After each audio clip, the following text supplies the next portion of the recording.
I'm Anastasia Barnes, CEO and owner of High Profile Media Group.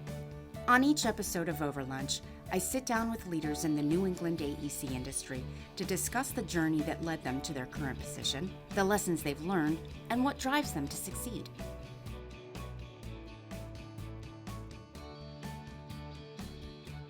In this episode, I talk with John Stebbins, CEO of design-build firm PROCON. John stepped into a leadership role at the company after his father, Mark Stebbins, passed away in 2021.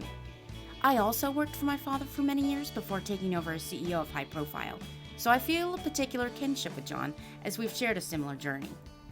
During our conversation, John tells me more about his early days in construction, the influence his father had on his growth and love for the industry, and his goals and vision for the future. John Stebbins, CEO of PROCON. Thank you so much for meeting me and having lunch with me. I'm so excited. My pleasure. I'm really excited. Here we are in Manchester at Waterworks Cafe. I would love, if it's okay with you, I'd love to dive in and. Sure. So, were you actually born and raised in New Hampshire? Or you... I was born and raised in Bedford, which is right next door. Yeah. Raised there. I moved down to DC to go to college. Yeah. And lived in DC, the DC area for about 10 years. Yeah. And after graduate school for architecture, Yep. I worked at a firm for a couple of years, and my dad called me and said, "I'd like for you to come home." It was yeah. Time. It's time. Yep. At that point, it was sort of the end of the Great Recession, 2011. Okay. Yep. And he had really downsized the development business because it was obviously real estate was not doing very well during that time period. And then let go of his whole development team, and he just was starting to build it back up. So I came back and functioned as an owner's representative. Okay. Yep. And in our hotel development company. XXX, right? XXX. Yeah. Actually, it was S&S at the time. Oh, okay. And you changed it to XX. And then our partner Leo Exeris had become very involved, and so he is the X of the XSS. Okay. Yes. Okay. Interesting. Yep. I was actually going to ask you. So you worked for your dad in high school. I did. I worked as a laborer. I worked as a laborer. I cut my teeth very early pushing brooms. Yeah. I have a fond memory of actually it was this time of year. I always worked in the summertime. I was going to school during the regular year. But I was driving over to Portsmouth to work on a project at Pease, and working for the superintendent at the time as a laborer. He had me paint tar on the side of a 75,000 square foot warehouse. Oh boy. Of the foundation. And it was a big foundation. So I did that for about 2 weeks. I worked with one of the sons of our senior superintendents, and I had a great time with him doing it. So it was pretty good camaraderie. Had you always known that you wanted to work with your dad? Because I feel like if you have your fourth generation, leading the company, fourth generation right? leading the company. Was it kind of understood, or was? I would. He never said to me that I want you to lead the company. Okay. Or to my sisters. Yeah. He was. Really not sexist at all in that respect. He brought all three of us into the business to the extent we wanted to be in the business. Yep. I loved it. I loved construction. I loved being with my dad working.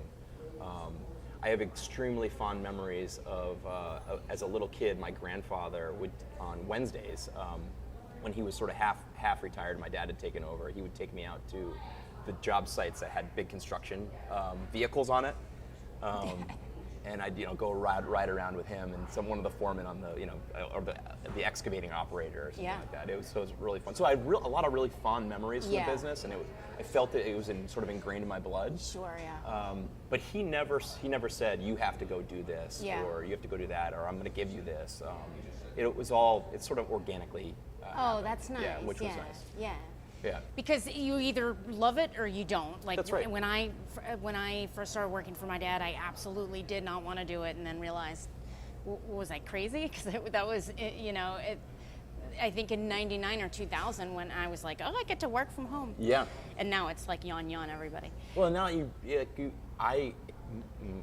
since my dad has passed away, I really miss working with my dad. Yes. Right? So I'm so grateful that I had that opportunity, both when I was younger and after school, to be able to work with him in these different stages of my life and see what he did as a businessman and frankly as a person, because it's not just operating business, right? You're dealing with all your employees, you're dealing with your clients.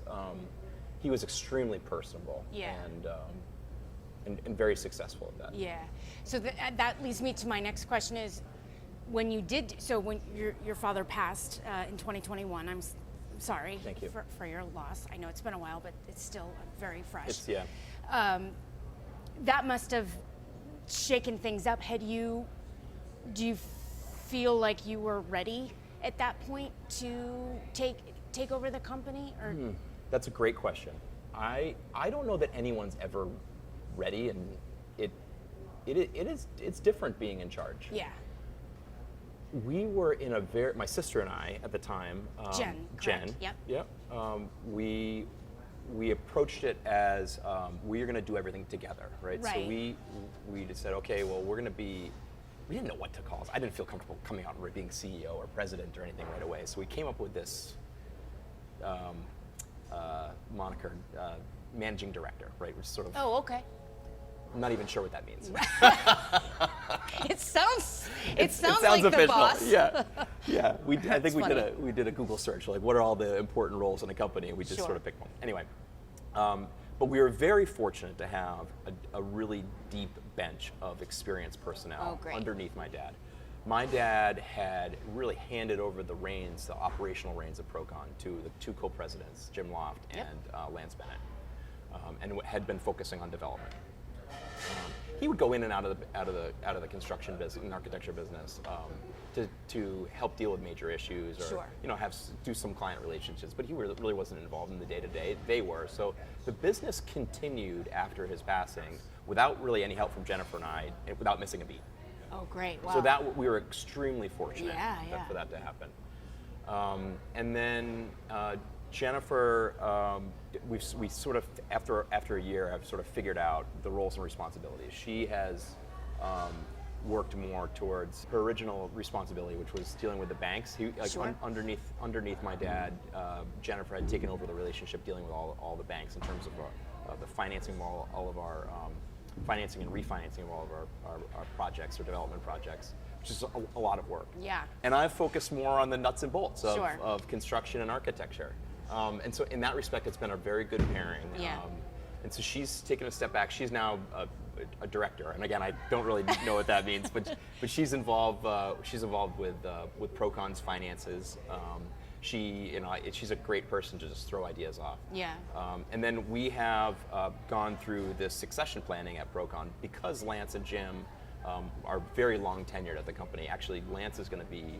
So we're going to celebrate his 40th anniversary at the company in October, which is pretty amazing, right? To be at one company for 40 years. Are you kidding me? You guys have 90% retention. We have a lot of retention. Yeah, that's amazing.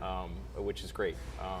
And so we have been working through a succession plan with Lance and Jim, and during that process, I've taken over a little bit more and helped to pick up the slack that those two are letting off. Yeah. What do you think is your leadership skill, and are there any challenges around being a leader that you've had to overcome or you're still learning to overcome? I think my biggest challenge as the leader, particularly at PROCON, was trying to substantiate myself in front of so many long tenured employees who've been doing it for a long time. It frankly was intimidating being the boss to Jim and Lance. Who had been doing this work for 40 years in Lance's case and 30 years in Jim's case.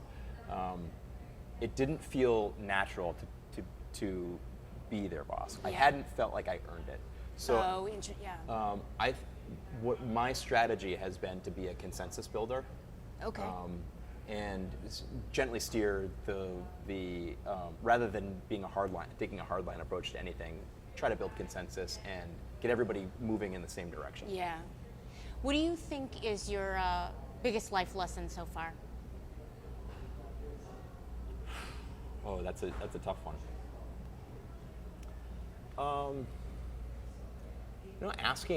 Asking for help is a big one. That you had to learn to ask for help. Have to. Yeah, I think everybody has to learn to ask for help.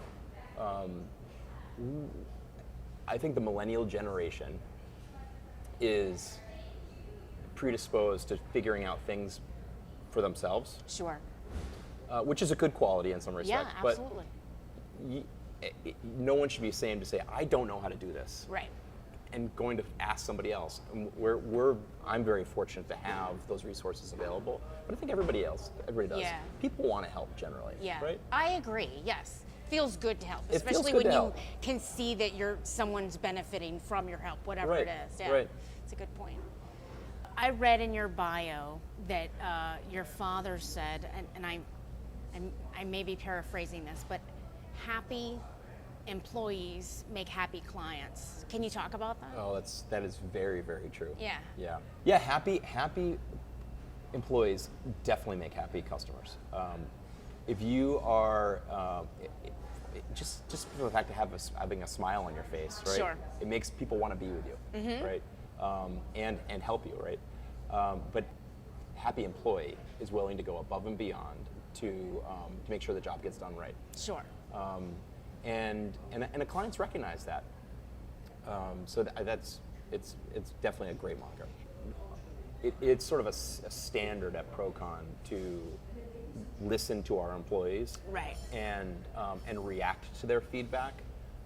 We have a suggestion box email. What we allow for anonymous suggestions to go in. We read those once a month as a corporate team. Right. And I would say we make substantial changes to policies or procedures for the company at least 3 times a year from those. Oh, wow. And minor ones every month. What do you think, just anyone that wanted to enter the industry, what piece of advice would you give them?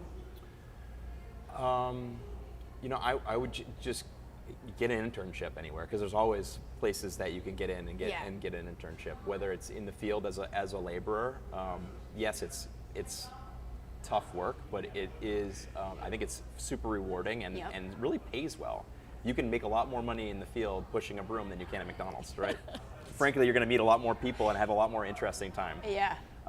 And then you just learn the technology. Yeah. Because if you want to get into the industry and you have a leg up and you already know, Procore's available for free for somebody to try out, whether it's students, Sure. or Revit's available to try out for free. As far as PROCON, do you guys look for? Do you have to be college educated in order to? No. Okay. No, you do not. Yeah.